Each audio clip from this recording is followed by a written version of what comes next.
আসসালামু আলাইকুম। Technique easy লেকশনের পক্ষ থেকে আপনাদের সবাইকে স্বাগতম জানাচ্ছি। প্রিয় শিক্ষার্থীরা, আজকের পর্বে আমরা এই অঙ্কটার সমাধান। এখানে বলা হলো 3.467 2.0124 243 এর উপরে পৌনঃপুনিক 7.5256 এর উপরে পৌনঃপুনিক। এই যে তিনটা দশমিক এদেরকে সদৃশ আবৃত দশমিক পরিবর্তন করো। এই তিনটা দশমিক ভগ্নাংশ সদৃশ আবৃত দশমিক ভগ্নাংশ পরিবর্তন করার জন্য তারা এখন সবার প্রথমে জানা দরকার সদৃশ আবৃত দশমিক ভগ্নাংশ জিনিসটা আসলে এটা হচ্ছে আমরা জানি যে দশমিকের পরে একটা দশমিকের ভগ্নাংশ দশমিক ভগ্নাংশতে দশমিকের পরে যেই অঙ্কগুলো আছে তারা দুই রকম ভাবে থাকতে পারে। একটা হচ্ছে অনাবৃত অঙ্ক আর একটা হচ্ছে আবৃত অঙ্ক। অনাবৃত আবৃত এটা কিন্তু দশমিকের পরেই। দশমিক যে ভগ্নাংশটা সেখানে দশমিকের পরের যেই অঙ্কগুলো তারা দুই ভাগে বিভক্ত, অনাবৃত অঙ্ক, আবৃত। তো এখন অনাবৃত অঙ্ক কি আবৃত অঙ্ক কি? দশমিকের পরে কোনো অঙ্কের উপরে যদি পৌনঃপুনিকের চিহ্ন না থাকে তাহলে তারা হচ্ছে অনাবৃত, আর দশমিকের পরে কোনো অঙ্কের উপরে যদি পৌনঃপুনিকের চিহ্ন থাকে তারা হচ্ছে আবৃত। যেমন এই অঙ্কটার মধ্যে আমরা দেখতেছি দশমিকের পরে 0 এবং 1-এর উপরে পৌনঃপুনিকের চিহ্ন নাই, তাহলে এই দুইটা হচ্ছে অনাবৃত। আর 2, 4, 3 এদের উপরে পৌনঃপুনিকের চিহ্ন আছে, তাহলে এরা হচ্ছে আবৃত। তাহলে দশমিকের পরে অনাবৃত আবৃত দুই রকমের অঙ্ক দেখা যায়। তো সদৃশ আবৃত দশমিক ভগ্নাংশ কি? সেটা হচ্ছে যে যতগুলো দশমিক ভগ্নাংশ দেওয়া আছে, যতগুলো দশমিক ভগ্নাংশ দেওয়া আছে তাদের প্রত্যেকের বেলাতে দশমিকের পরে প্রত্যেকের বেলাতে দশমিকের পরে যেন অনাবৃত অঙ্ক সংখ্যা মিলে যায়। মানে এই সংখ্যাটাতে দশমিকের পরে যে কয়টা অনাবৃত এখানেও যেন দশমিকের পরে সেই কয়টা অনাবৃত এখানেও যেন দশমিকের পরে সেই কয়টা অনাবৃত হয়। অর্থাৎ সবগুলো সংখ্যাতে দশমিকের পরে অনাবৃত অঙ্ক যেন সমান হয়। যদি এখানে দশমিকের পরে দুইটা অনাবৃত থাকে এখানেও দুইটা এখানেও দুইটা, ঠিক আছে? অর্থাৎ অনাবৃত অঙ্ক যেন সমান হয় এবং প্রত্যেকটা সংখ্যার ক্ষেত্রে আবৃত অঙ্ক যেন সমান হয়। এই দশমিক ভগ্নাংশতে আবৃত অঙ্ক যে কয়টা এখানেও সেই কয়টা এখানেও সেই কয়টা, অর্থাৎ সমান যেন হয়। তাহলে আমরা কি বুঝলাম? সদৃশ আবৃত দশমিক ভগ্নাংশ কি? প্রত্যেকটা দশমিক ভগ্নাংশের ক্ষেত্রে দশমিকের পরে অনাবৃত অঙ্ক এবং আবৃত অঙ্ক সংখ্যা যেন সমান হয়। এখানে সমান বলতে এটা বোঝানো হয় নাই যে অনাবৃত 3টা থাকলে আবৃত 3টা থাকবে, অনাবৃত 2টা থাকলে আবৃত 2টা থাকবে, এটা বোঝানো হয় নাই, এটা বোঝানো হয় না। এটা মূলত বলা হচ্ছে যে এই সংখ্যাটার ক্ষেত্রে দশমিকের পরে অনাবৃত অঙ্ক, এটার ক্ষেত্রে অনাবৃত অঙ্ক, এটার ক্ষেত্রে অনাবৃত অঙ্ক, এরা যেন সমান হয়। এটার ক্ষেত্রে আবৃত অঙ্ক, এটার ক্ষেত্রে আবৃত অঙ্ক, এটার ক্ষেত্রে আবৃত অঙ্ক যেন সমান হয়। যেমন আমি যদি আপনাদের একটু বোঝানোর জন্য এখানে একটু লিখি, এরকম যেমন একটু বোঝানোর জন্য বলতেছি যে এই এরকম একটা, তারপরে দশমিক দিলাম, একটা দুইটা, একটা দুইটা তিনটা, এই তিনটার উপরে পৌনঃপুনিক, তারপরে দুইটা, এই তিনটার উপরে পৌনঃপুনিক, এখানের মধ্যেও একটা দুইটা, এই তিনটার উপরে পৌনঃপুনিক। দেখেন আমি আসলে কি দেখাইতে চাইতেছি? আমি মূলত দেখাইতে চাইতেছি এখানের মধ্যে দশমিকের পরে অনাবৃত দুইটা, দশমিকের পরে অনাবৃত দুইটা, দশমিকের পরে অনাবৃত দুইটা। তাহলে এই সবগুলো দশমিক ভগ্নাংশের ক্ষেত্রে অনাবৃত অঙ্ক সমান সমান হয়েছে। সবগুলোর ক্ষেত্রে দশমিকের পরে অনাবৃত অঙ্ক সমান সমান হয়েছে, দুইটা দুইটা দুইটা। তারপরে এই সবগুলো সংখ্যার ক্ষেত্রে দশমিকের পরে আবৃত 3টা, আবৃত 3টা, আবৃত 3টা, তাহলে এখানেও সমান সমান হয়েছে, আবৃত 3টা 3টা করে হয়েছে না? তাহলে এটাই হচ্ছে এই যে আমি যে লিখলাম, আমি যেটা লিখলাম এই পুরাটাকে বলা হবে সদৃশ আবৃত দশমিক ভগ্নাংশ। অর্থাৎ এই দশমিক ভগ্নাংশের ক্ষেত্রে, এইটার ক্ষেত্রে, এটার ক্ষেত্রে, এদের সবার ক্ষেত্রে অনাবৃত মিলে গেছে, আবৃত মিলে গেছে। যখন এমনটা হবে তখন এদেরকে বলা হবে সদৃশ আবৃত দশমিক অর্থাৎ ভগ্নাংশগুলোর ক্ষেত্রে দশমিকের পরে অনাবৃত এবং আবৃত এটা যেন সবার ক্ষেত্রে মিলে যায়, সবার ক্ষেত্রে মিলে যায়। ক্লিয়ার? তো সেই ক্ষেত্রে এদের সব কথা, গুরুত্বপূর্ণ সব কথা বলা হয়ে গেছে। এখন আমরা এখন কাজ করব। এখন এটা নিয়মটা কি? এই যে আমি যে মিলাবো, অনাবৃত যেন সবার ক্ষেত্রে সমান হয়, আবৃত যেন সবার ক্ষেত্রে সমান হয়, এটার সিস্টেমটা কি? সিস্টেমটা হলো, দেখেন আমি একটু বলি। প্রথম যেই সংখ্যাটা আমরা দেখতেছি এটার ক্ষেত্রে দশমিকের আমরা আমরা লিখবো এরকম ভাবে, অনাবৃত, মানে আমি বোঝানোর জন্য বলতেছি, হ্যাঁ, খাতার মধ্যে কীভাবে লিখবেন আমি এখানে দেখাবো। আমি রাফ দেখাচ্ছি, রাফ, অনাবৃত এবং আবৃত। তো এই সংখ্যাটার ক্ষেত্রে দশমিকের পরেও অনাবৃত 3টা, দেখেন এই 3টা অঙ্কের উপরে কিন্তু কোনো পৌনঃপুনিকের ফোঁটা নাই এই 3টার উপরে, তাহলে এই 3টা হচ্ছে অনাবৃত, মানে পৌনঃপুনিক নাই যাদের উপরে তারা অনাবৃত। পৌনঃপুনিক আছে যাদের উপরে তারা আবৃত, আর দশমিকের আগে এরা আবৃত অনাবৃত কোনোটাই না, এদের ব্যাপারে কোনো কথাবার্তা হবে না। তো দশমিকের পরে অনাবৃত অঙ্ক 3টা। এই সংখ্যাটার মধ্যেই দশমিকের পরে আবৃত অঙ্ক একটাও নাই। দশমিকের পরে আবৃত মানে পৌনঃপুনিক ওয়ালা একটা অঙ্ক এখানের মধ্যে নাই। তাহলে শূন্যটা, 3টা অনাবৃত, 0টা আবৃত, 3টা অনাবৃত, 0টা আবৃত, ঠিক আছে না? এবার আসেন এই সংখ্যাটার মধ্যে আসি। দশমিকের পরে অনাবৃত অঙ্ক 2টা আর আবৃত অঙ্ক 3টা। এবার আসেন এটার মধ্যে যাই। দশমিকের পরে অনাবৃত অঙ্ক 2টা, আবৃত অঙ্ক 2টা। এখন প্রিয় শিক্ষার্থীরা নিয়ম কি? নিয়ম হচ্ছে অনাবৃতর বেলাতে যাদেরকে লিখলাম সবচাইতে বেশি কোনটা, যাদেরকে লিখলাম সবচাইতে বেশি কোনটা, সবচেয়ে বেশি 3। তো সবচেয়ে বেশি যেটা সেটাকে আমরা লিখব, সবচেয়ে বেশি যেটা। অনাবৃতর বেলাতে সবচেয়ে বেশি কোনটা সেটা দেখতে হবে, অনাবৃতর বেলাতে সবচেয়ে বেশি কোনটা সেটা লিখতে হবে। এবার আবৃত্তর বেলায় নিয়ম হচ্ছে যারাই আছে সবার লসাগু। আবৃত্তর বেলায় নিয়ম হচ্ছে যারা আছে সবার লসাগু। তাহলে 0 3 2 লসাগু কত? 6। 0 3 2 লসাগু কত? 6।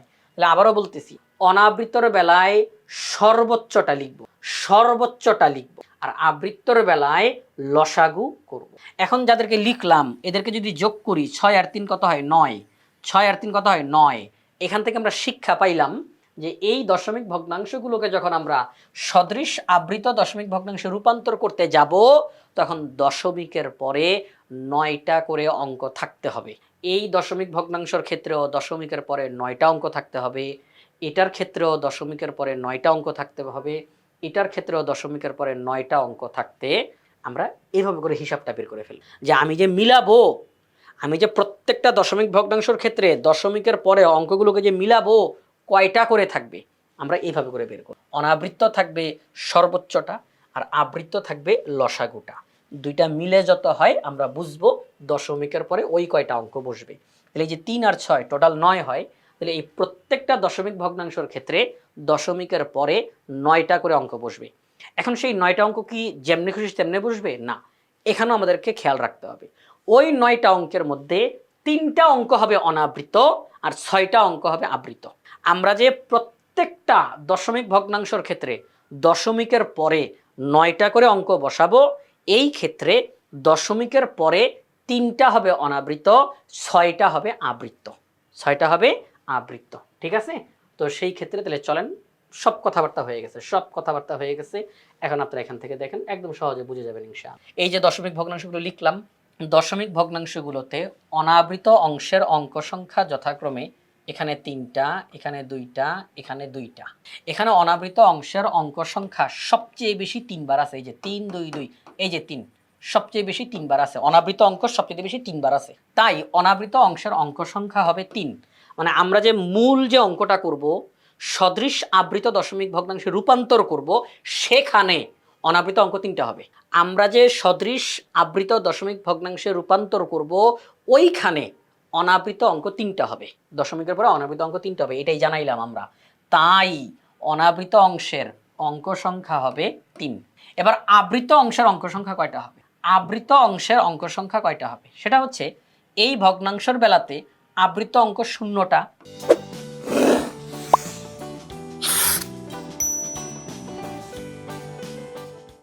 এইটার ক্ষেত্রে আবৃত অঙ্ক 3টা, এইটার ক্ষেত্রে আবৃত অঙ্ক 2টা। তো 0 3 2 আবৃতর বেলাতে লসাগু করতে হবে, লসাগু 0 3 2 লসাগু হলো 6। তাহলে সেই ক্ষেত্রে আবৃত অংশের অঙ্ক সংখ্যা হবে 6, আবৃত অংশের অঙ্ক সংখ্যা হবে 6। তার মানে আমরা যে সদৃশ আবৃত দশমিক ভগ্নাংশে রূপান্তর করব সেখানে আবৃত অঙ্ক হবে 6টা। তাহলে 3টা আর 6টা মোট হয় 9টা। তাহলে দশমিকের পরে 9টা করে অঙ্ক বসবে। এখন একদম সহজভাবে আমরা অঙ্কটা সমাধান করে ফেলতে পারবো ইনশাআল্লাহ। 3.467 ইকুয়াল টু এইটাকে যখন এইটাকে যখন আমরা সদৃশ আবৃত দশমিক ভগ্নাংশে রূপান্তর করতে যাব, আমরা জানি দশমিকের পরে 3টা অনাবৃত বসবে। তাহলে 467 বসলো 3টা অনাবৃত, 6টা আবৃত বসবে। আবৃত মানে কি? পৌনঃপুনিক এর অঙ্ক। আর পৌনঃপুনিক মানে কি? পুনরাবৃত্তি ঘটে, বারে বারে পুনরাবৃত্তি ঘটে। তা আমি কি এখানের মধ্যে 467কে বারে বারে লিখে দিতে পারবো? সেই অধিকার আমাকে দেওয়া হয়েছে না। আমি একটা কাজ করতে পারি, 3.467 এখন অনাবৃত তো হইছে, এখন আবৃতর বেলাতে আমি যে কাজটা করতে পারি, যেহেতু শেষের দিকে, তাহলে আমি একের পর এক শূন্য দিয়ে দিতে পারি, একের পর এক শূন্য দিয়ে দিতে পারি। এতে করে আমার অঙ্কের কোনো ক্ষতি হবে না। প্রিয় শিক্ষার্থীরা, আপনারা বলেন তো এটা কত? 1। আচ্ছা বলেন তো এইটা কত? 1। এইটা 1, এইটা 1। অর্থাৎ আমি এখন শূন্য যতই বাড়াই না কেন, এতে করে মানের কোনো পরিবর্তন ঘটবে না, মানের কোনো পরিবর্তন ঘটবে না। তাহলে 3.467 এর পরে আমি যত খুশি তত শূন্য বসাই না কেন, এতে অঙ্কের মানের কোনো পরিবর্তন ঘটবে না। তো আমার দরকার 6টা। আমার দরকার কয়টা? 6টা। কারণ আমি যদি 6টা শূন্য দেই, তাহলে আমি বলবো এই শূন্যগুলো বারে বারে পুনরাবৃত্তি ঘটেছে, এই শূন্যগুলো বারে বারে পুনরাবৃত্তি ঘটেছে। তাহলে এখন দেখেন দশমিকের পরে কয়টা অঙ্ক আছে? 1 2 3 4 5 6 7 8 9, টোটাল 9টা অঙ্ক আছে দশমিকের পরে।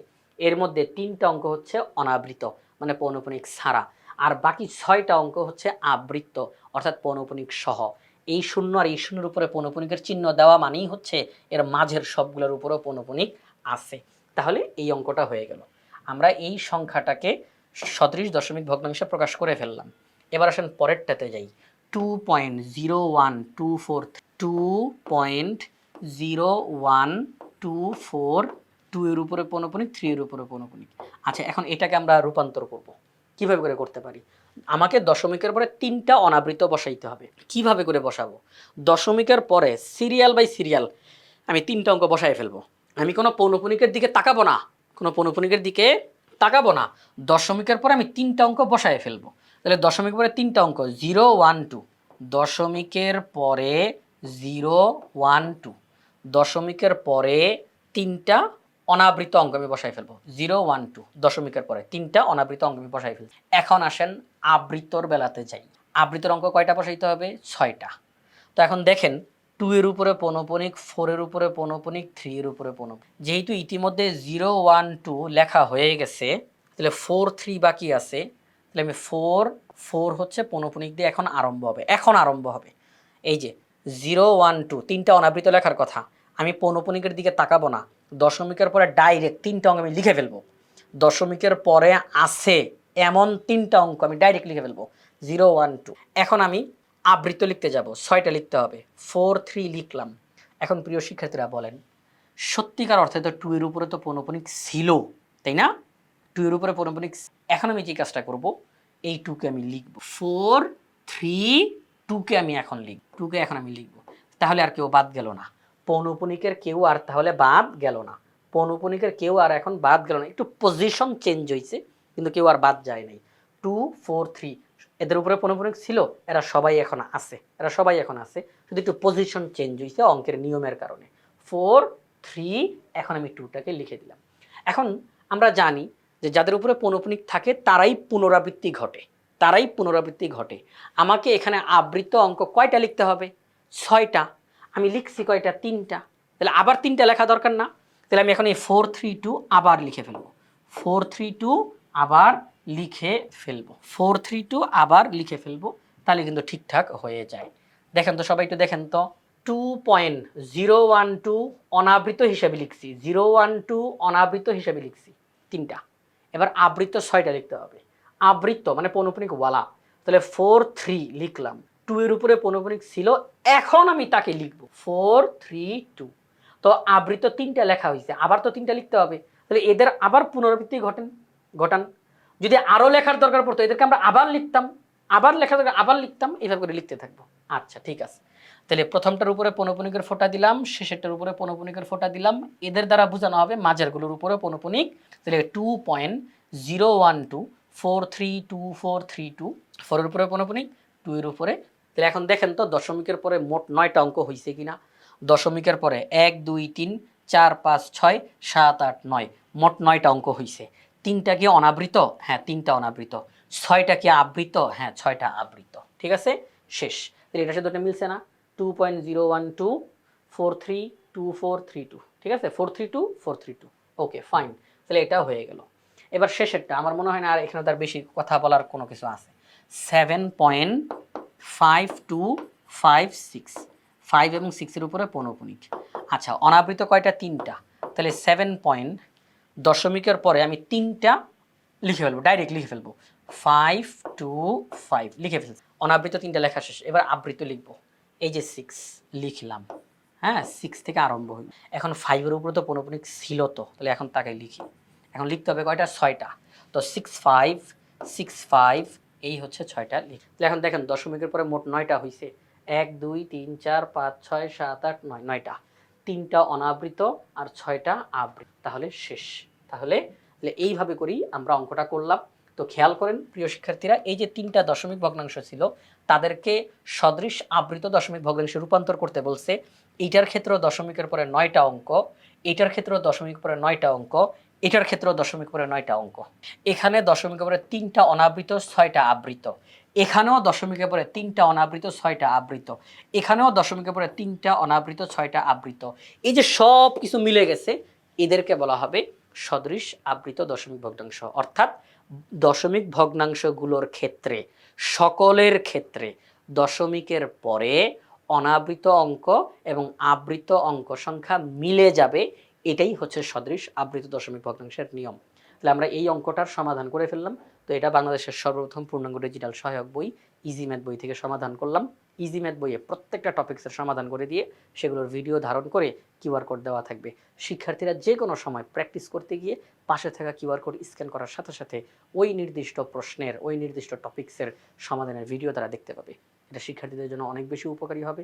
তাই আশা করি আপনারা সবাই ইজি ম্যাথ বইটি সংগ্রহ করে ফেলবেন।